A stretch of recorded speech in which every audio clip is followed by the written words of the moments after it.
What's good with y'all? It's DJR, and we back with another one, and we got when a predator is killed by his own daughter, your own flesh and blood, bro. Now we about to check this video out, man. If y'all are new to the channel, subscribe right now. We got cookies and stuff all over the table. Let's go.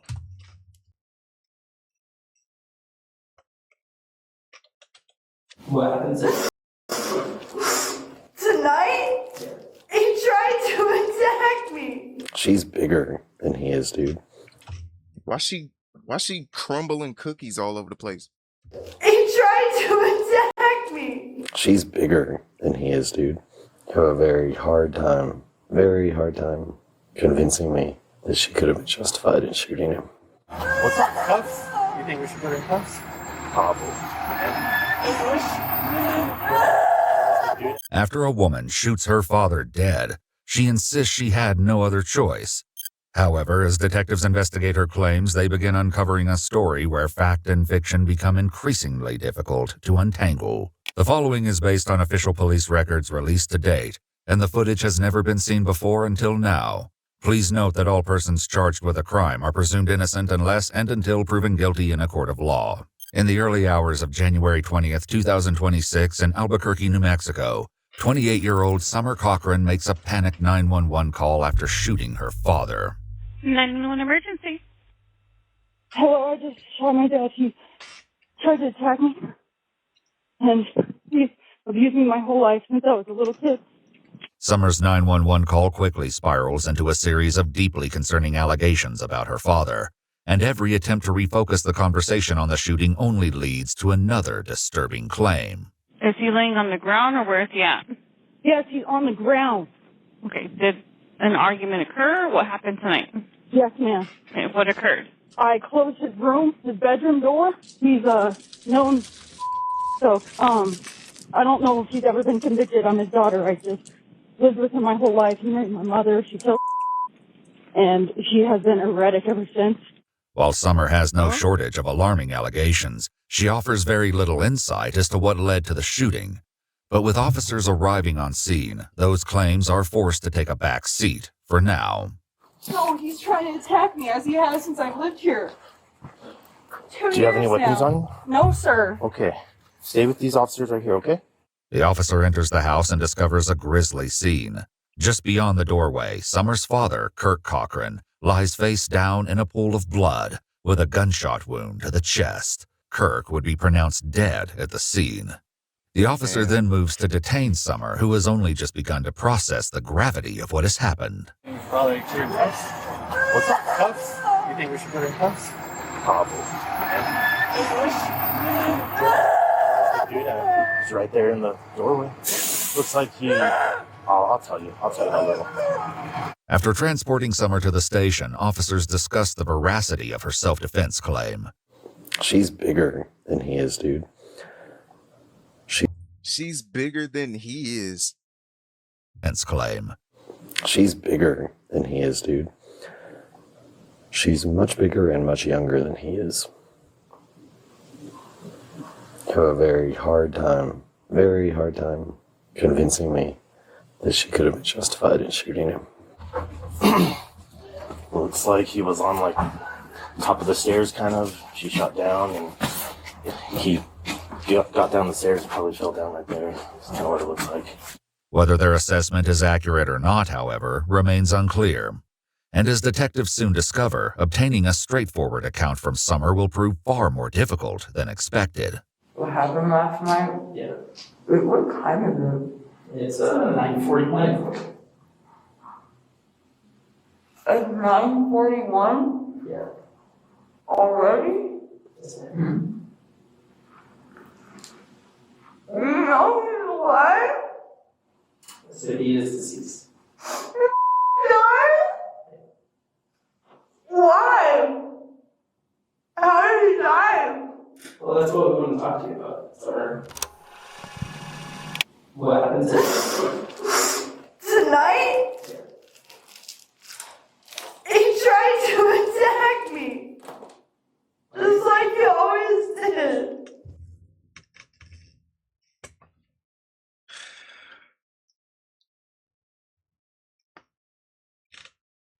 to talk to you about. Sorry. How did he die? How how did he die? What you think? Like how you think he died? Well, that's what we want to talk to you about. Sorry. What happened to Tonight? He tried to attack me. Just like he always did. Like what like damn, bro, like why you crushing these crackers, cookies, whatever Why are you breaking this up?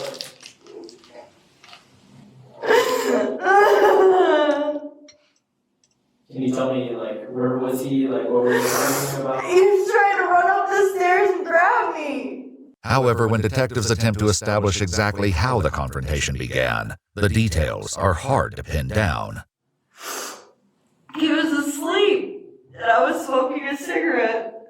And every time I would try to eat in the evening, he would try to hurt me. And every day he would tell me how he stabbed my mom. So then you're smoking a cigarette. Does he come outside or do you go inside when you first start interacting? I went upstairs and laid down for a good probably 30 minutes or something. Okay. And then what happened?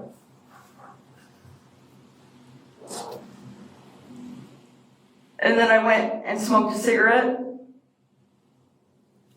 A second cigarette? Or this was the first time? I said, did I break the coffee pot? And he was trying to attack me. My dad was mad because I asked him for $3 for a bag of cigarettes. My dad was mad because I asked him for $3. So he was mad because you asked him for $3. $3. Are we hearing this right now? $3. My dad was mad because I asked him for $3 for a bag of cigarettes. For a pack of cigs. Whales.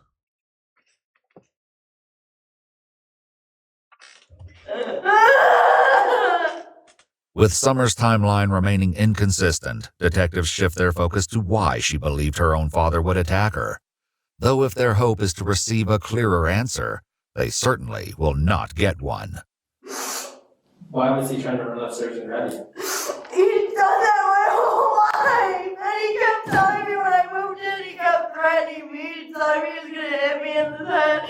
And his friend wanted him. I don't even know if that's a real name. We never even met her. My mom committed. And she would protect us more than anyone. But this woman strangled me when I lived at. Nobody has ever called me. To determine whether any of these statements are true, detectives would later speak with Summer's brother and Wanda herself. And if these are true, why they ain't served no prison time? Why they ain't locked up? Why they not packed up?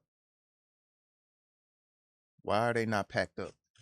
The accounts they provide reflect a very different reality than the one Summer describes. Have you met Wanda? What can you tell us about her? Actually, me and my dad, they both do sales kind of stuff, and they hang out a lot. Okay. Dude invites that woman over, and they keep talking about how they used to have kids. What kind of threats would they make? They're gonna kill me if I sleep. Did you believe what they were saying? She tried to once already. According to Wanda, however, it wasn't Summer that slept with one eye open. This is every night I would stay over with him. She would stand in the doorway and just stare at us lying in the bed. He wouldn't close the door because he was afraid of her. Christmas Day, when she finally came downstairs, she had a knife in her mouth. Okay, so she She's fond of knives, or she always has knives? She always has a knife on a person. Okay. While Wanda only mentions an incident on Christmas Day, police records reveal multiple prior interactions with Summer in which she possessed knives or threatened Kirk with them. However, based on Summer's own statements in those reports, she carried knives solely to defend herself from him. He used to beat me every day. When I was a child, and he just kept pushing me around.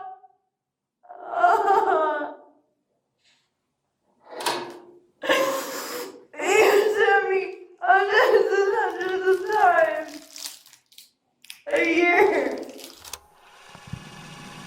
He would try to attack me all the time. He kept talking about my brother's kids, me and my sister, and being a we used to hear kids at night sometimes. Hold on, time out, bro. Time out. Why is he not packed up? If what she's saying is actually true and is not cap, why is he not packed up? Why is he not packed up? That's all I want to know. Why is he not packed up? And he started just hitting me all the time. I told him, don't mess with me. Why the are you doing that? Because he kept threatening me over and over and over and over and over and over and over and over and over and over and over and over and over and over. While Summer's allegations only become increasingly difficult to verify, detectives soon discover at least one of them isn't without merit. According to police reports in 1989, Summer's stepsister accused Kirk of sexually abusing her as a child. Those accusations ultimately led to Kirk pleading guilty to 3 counts of criminal sexual contact of a minor in the 3rd degree. He was sentenced to a total of 9 years in prison, though that sentence was suspended and replaced with 5 years of supervised probation. Oh, really? Really? Wow. This whole thing is just crazy. Though this shocking discovery lends credibility to portions of Summer's account, many of her broader allegations remain unsupported. And once again, others paint a dramatically different picture. I have a bad memory, but yeah, she said something about him whispering into her door, like, terrible things. Like, well, what is he saying? Like, tell me exactly what you heard. She's like, no, I can't repeat it. And then she, like, changed the topic to something else. But she said it was, like, in the childhood. I was like, I grew up right next to you. And he never touched us. And when your dad would punish you guys, like, what would that punishment look like? He never punishes. He never punished you guys? No, not taking away phones, nothing. Her behavior, as long as I've known him, she's been controlling him. Everything's been for her. Anything you want, he gave her everything. Though neither interviewee addresses Kirk's criminal history, both describe a relationship with him that diverges sharply from Summer's account. They also provide a possible explanation for why those accounts differ so drastically. And she was controlling him, so you think at that point she had some schizophrenia, or even if it was, do you know if it was diagnosed that early? I know my sister's seen, like, a therapist for most of her life. Did she say what her diagnosis was? Oh, yeah. Yeah, she told me it was with schizophrenia, I think. Okay. Anything else that you remember? I think it was just schizophrenia. Okay.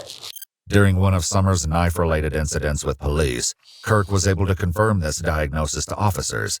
Did you lie about him being dead? No. How do you know he died? Officers found him deceased. He was not dead, he was moving. He was deceased when the paramedics arrived. He was moving. And I had so many lawyers tell me don't listen to him because they threatened. Listen, this is off topic, but I know what these are. These are Nature Valley and granola bars right here. These things actually hit. But anyways. And to steal my social security and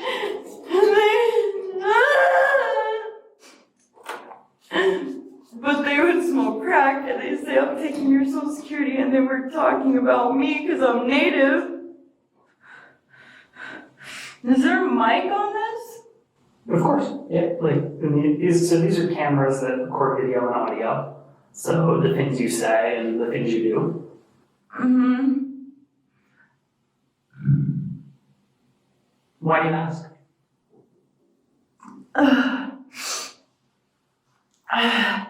What did I...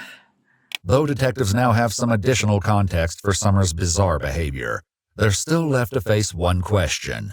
Did Summer shoot her father in self-defense? To answer it, they return once more to the moments immediately before the shooting. Summer, I want to take you back, okay? So you're upstairs. You said your dad's running upstairs, threatening you. When did you get the gun? When did you grab it tonight? Before I heard him stomping up the stairs. Before you heard him stomping up the stairs? What made you grab the gun? I just did it. You just did what? I just put the stuff right there and made sure that I could make it to it before he could try to hurt me. This admission provides perhaps the only clear detail from the entire interview, that she grabbed the gun before her father allegedly tried to attack her. With little else to gain from this interview, detectives collect DNA samples, photograph Summer, and formally place her under arrest. On February 2, 2026, Summer Cochran was indicted and charged with first-degree murder, second-degree murder, and voluntary manslaughter, to which she would plead not guilty. As of today, her case is still open, with a trial date set for December 21st, 2026. Get less restricted content and an unfiltered look at our cases. For extended coverage. Hey man, that's the end of this video. Hope y'all enjoyed it. Let me know in the comments what y'all think about it and what y'all think I should react to next. And with all that being said, I'll see y'all in the next one.